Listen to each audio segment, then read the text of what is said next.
Halo teman-teman semuanya, Assalamualaikum warahmatullahi wabarakatuh. Kembali lagi bersama saya Dania Rahmah. Pada kesempatan kali ini, Dania akan mencoba menyampaikan sebuah pidato Islami yang bertema Nabi Muhammad SAW adalah seorang teladan sepanjang masa. Bagi teman-teman yang penasaran, ayo simak video berikut. Baiklah teman-teman, seperti yang Dania sampaikan di awal tadi, pada kesempatan kali ini izinkanlah Dania untuk menyampaikan sebuah pidato Islami yang bertema Nabi Muhammad SAW adalah seorang teladan sepanjang masa. Sebelum itu, marilah kita bersalawat kepada seorang pelopor yang tidak pernah membawa koper, seorang pendakwah yang tidak pernah masuk sawah, dan seorang yang mulia tidak pernah naik kijang Innova. Siapa lagi kalau bukan baginda Nabi besar Muhammad sallallahu alaihi wasallam dengan lafaznya Allahumma shalli ala sayyidina Muhammad wa ala ali sayyidina Muhammad. Semoga kita termasuk umat pilihan beliau yang mendapatkan syafaatnya di yaumil akhir nanti. Amin amin ya rabbal alamin. Teman-teman yang berbahagia, Rasulullah Shallallahu Alaihi Wasallam adalah manusia paripurna yang diutus dengan kesempurnaan akhlaknya. Ia menjadi teladan segenap manusia sepanjang masa. Muhammad Shallallahu Alaihi Wasallam adalah sosok yang berakhlak mulia. Sejak usia belia, penduduk kota Mekah telah menggelarinya Al-Amin.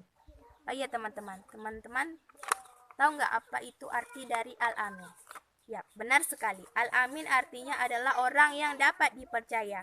Bahkan beliau diutus Sang Holik sebagai nabi dan rasul terakhir untuk menyempurnakan akhlak manusia.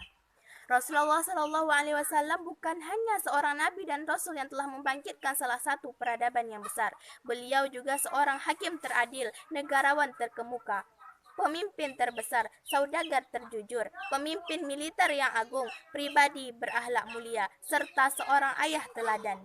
Menurut ensiklopedia Islam, pada usianya yang masih muda, 20 tahun, Muhammad SAW telah mendirikan Hilful Fudul, sebuah lembaga yang bertujuan untuk membantu orang-orang miskin dan mereka yang teraniaya. Lewat lembaga itu, Muhammad SAW melindungi setiap orang yang membutuhkan, baik pribumi maupun pendatang.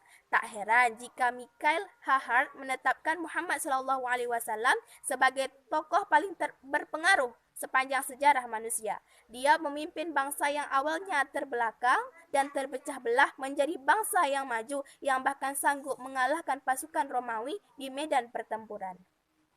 Allah Subhanahu wa taala mengutus Nabi Muhammad SAW sebagai uswatun hasanah atau suri teladan yang baik. Hal ini sesuai dengan Quran surah Al-Ahzab ayat 21 yang artinya sungguh telah ada pada diri Rasulullah itu suri teladan yang baik bagimu, yaitu bagi orang yang mengharap rahmat dan kedatangan hari kiamat dan banyak mengingat Allah. Quran surah Al-Ahzab ayat 21. Untuk bisa mencintai dan meneladani kehidupan Nabi Muhammad SAW secara benar, tentunya kita harus mempelajari serta mengkaji sepak terjang beliau semasa hidupnya. Seperti kata pepatah, tak kenal maka tak sayang.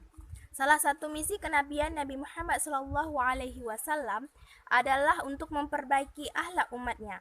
Beliau diturunkan menjadi nabi dan rasul di suatu tempat yang masyarakatnya mengalami degradasi akhlak atau moral yang luar biasa.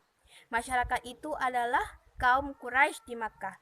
Mabuk-mabukan, berjudi, dan mengundi nasib adalah sebagian kerusakan akhlak tersebut. Mereka disebut sebagai masyarakat jahiliyah. Begitulah kondisi umat kala itu. Mereka saling berperang hanya gara-gara urusan seekor kambing, saling memutuskan silaturahim, sujud kepada berhala dan juga patung. Allah memuji keluhuran akhlak Nabi Muhammad SAW sebagaimana tergambar dalam Quran surah Al-Qalam ayat 4 yang artinya sesungguhnya engkau benar-benar berbudi pekerti yang luhur. Banyak kisah tentang keluhuran akhlak Nabi Muhammad SAW. Salah satunya ketika Rasulullah SAW dan Anas berjalan bersama. Saat itu beliau mengenakan selendang besar dari Najran. Tiba-tiba seorang badui mendekati mereka dan menarik selendang Nabi Muhammad SAW itu dengan keras. Pundak Rasulullah SAW bahkan sedikit berbekas akibat tarikan itu. Badui itu lalu berkata, "Wahai Muhammad, berikanlah harta Allah yang sedang ada padamu ini." Nabi Muhammad SAW pun melihatnya dan tersenyum. Beliau kemudian memberikan selendang tersebut kepadanya. Hadis riwayat Bukhari wa Muslim. Maka amat sangat pantaslah Nabi Muhammad SAW kita jadikan sebagai idola dan teladan dalam segala aspek kehidupan. Semoga kita bisa menjadi pengikut Nabi Muhammad SAW yang mencintai serta mengamalkan ajaran dan sunnahnya. Amin, amin, ya Rabbal Alamin. Demikian yang dapat Dania sampaikan. Mohon maaf jika terdapat kesalahan dan kehilafan. Wabillahi taufik wal hidayah. Wassalamualaikum warahmatullahi wabarakatuh. Oke teman-teman, itulah pidato Islami yang dapat Dania sampaikan. Jangan lupa untuk like, share, dan juga subscribe. Thank you.